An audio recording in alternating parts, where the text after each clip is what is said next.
नमस्कार साथियों, मैं हूं चिरंगी। आपका स्वागत करता हूं मेरे YouTube चैनल पॉजिटिव क्लासेस में। साथियों, आज है 9 जुलाई 2022 और आज के छत्तीसगढ़ के महत्वपूर्ण करंट अफेयर्स को लेकर मैं आपके सामने मौजूद हूं। तो चलिए बिना देरी के क्लास की शुरुआत करते हैं। साथियों, क्लास की शुरुआत करने से पहले मैं आपको एक नोटिफिकेशन बताना चाहता हूं। यदि आप हमारे इस वीडियो का PDF पाना चाहते हैं तो आप हमारे वीडियो के डिस्क्रिप्शन में टेलीग्राम लिंक होगा, वहां से ज्वाइन करके आप हमारे इस वीडियो का PDF प्राप्त कर सकते हैं। तो चलिए बिना देरी के क्लास की शुरुआत करते हैं। और क्लास की शुरुआत हम हमेशा की तरह एक मोटिवेशन थॉट के साथ करेंगे। और आज का मोटिवेशन थॉट इस प्रकार है: सफलता हाथों की लकीरों में नहीं, माथे की पसीनों में मिलती है।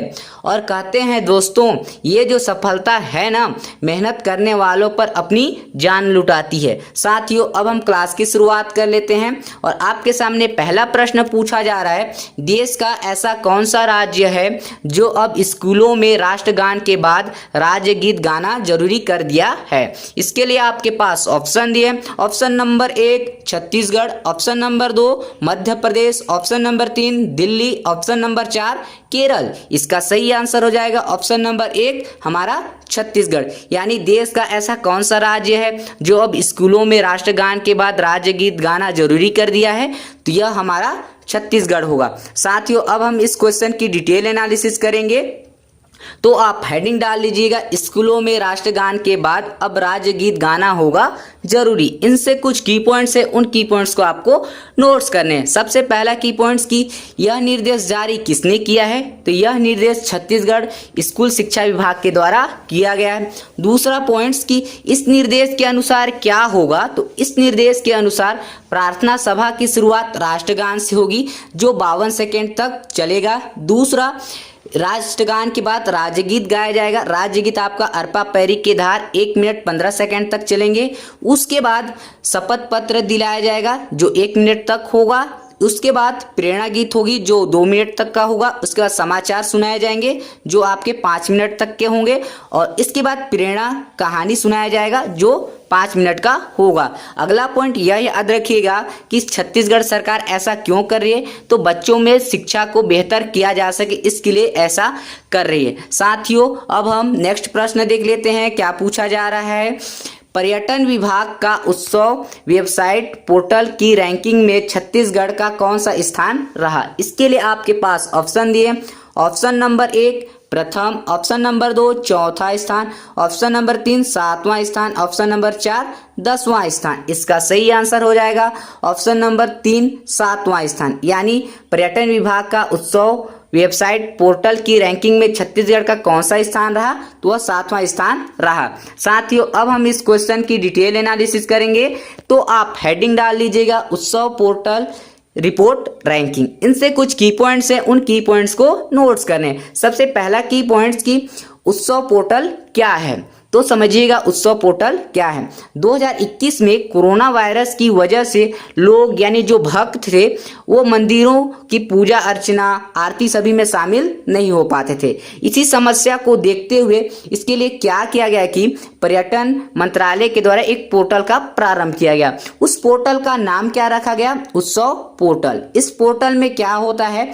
तो प्रमुख मंदिरों जैसे कि पूजा अर्चना आरती का लाइव प्रसारण किया जाता है, जिससे जो भक्त हैं वो घर बैठे ही इसका दर्शन कर सकें। 5वां पॉइंट्स की, अभी क्या हुआ है? उत्सव पोर्टल के द्वारा लाइव प्रसारण के क्षेत्र में एक रैंकिंग जारी की गई है, जिसमें टॉप पर कौन है? तो पहले नंबर पर महाराष्ट्र है, दूसरे नंबर पर मध्य प्रदेश है, तीसरे नंबर पर आंध्र प्रदेश है। और हमारा छत्तीसगढ़ कौन सा है? हमारा छत्तीसगढ़ 8वें स्थान पर है। साथियों, उधर मिस्टेक हो गया है, 7वां बोल दिया हूं तो 8वां उसको नोट कर लीजिएगा। साथियों, रैंकिंग के संदर्भ में कुछ महत्वपूर्ण प्रश्न हैं, उन महत्वपूर्ण प्रश्नों को भी हल कर लेते हैं। पहला प्रश्न पूछा जा रहा है, स्टार्टअप रैंकिंग 2021 में छत्तीसगढ़ आकांक्षी जिलों की रैंकिंग में कौन से स्थान पर है? तो प्रथम स्थान पर है। दूसरा, दूध उत्पादन रिपोर्ट में छत्तीसगढ़ कौन से स्थान पर है? तो 18वें स्थान पर है। तीसरा, नेशनल अचीवमेंट सर्वे 2021 में छत्तीसगढ़ कौन से स्थान पर है? तो 34वें स्थान पर है। चौथा, बेरोजगारी दर रिपोर्ट में छत्तीसगढ़ कौन से स्थान पर है? तो प्रथम स्थान पर है। साथियों, अब हम अगला प्रश्न देखते हैं क्या पूछा जा रहा है।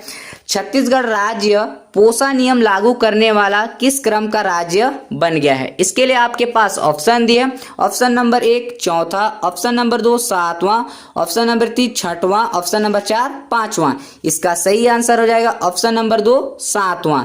साथियों, यानी छत्तीसगढ़ राज्य पोसा नियम लागू करने वाला कौन से क्रम का राज्य बन गया है? तो सातवें राज्य बन गया है। साथियों, अब हम इस क्वेश्चन की डिटेल एनालिसिस करेंगे, तो आप हेडिंग डाल लीजिएगा पोसा नियम। इनसे कुछ की पॉइंट्स है, उन की पॉइंट्स को नोट्स करने हैं। सबसे पहला की पॉइंट्स की पोसा नियम लागू करने वाला छत्तीसगढ़ राज्य कौन से क्रम का राज्य बन गया है? तो 7वें नंबर का राज्य बन गया है। दूसरा, इससे पहले कितने राज्यों में लागू हो चुका है? तो इससे पहले 6 राज्यों में लागू हो चुका है। तीसरा पॉइंट्स की पोसा नियम की शुरुआत कब होती है? तो पोसा नियम की शुरुआत 1996 से होती है। चौथा पॉइंट की पोसा नियम क्या है? तो पोसा नियम को समझिएगा। इस नियम के तहत राज्यों के 5वीं सूची में आने वाले क्षेत्रों में जो ग्राम सभाएं हैं उनको असीमित यानी बहुत सारे अधिकार प्राप्त हो जाएंगे। तो इन अधिकारों को देखते हैं कि कौन कौन से अधिकार प्राप्त हो जाएंगे। तो पहला अधिकार देखिएगा, गौड़ खनिज जैसे कि चीनी मिट्टी, डोलोमाइट इत्यादि अयस्क के खनिज उत्खनन एवं खनन के संबंध में ग्राम सभा से आपको क्या लेना पड़ेगा? अनुमति लेना पड़ेगा।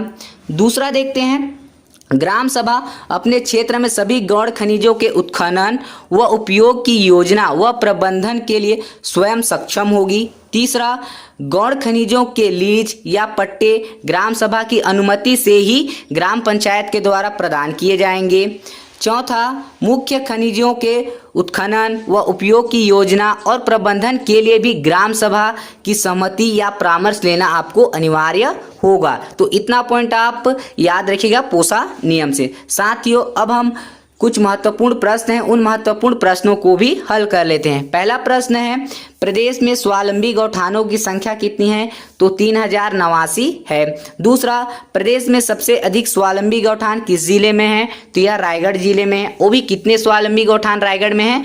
तो 287 स्वावलंबी गौठान स्थित हैं। तीसरा, खरीफ विपणन वर्ष 2022-23 में किसानों से कितने लाख मीट्रिक टन धान की खरीदी का लक्ष्य रखा गया है? तो 110 लाख मीट्रिक टन धान का लक्ष्य रखा गया है। यही यदि आपसे पूछा जाता है कि 2021 में कितना रखा गया था, तो 105 लाख मीट्रिक टन रखा गया था। चौथा प्रश्न, छत्तीसगढ़ मुख्यमंत्री द्वारा जिले में जनजातीय विश्वविद्यालय के कौशल विकास केंद्र खोलने की घोषणा कहाँ पर की गई है? तो वह गौरेला पेंड्रा मरवाही में किया गया है। साथियों, ये रहा आज का सेक्शन। आपको कैसा लगा कमेंट सेक्शन में कमेंट जरूर कीजिएगा। मिलते हैं अगली वीडियो में।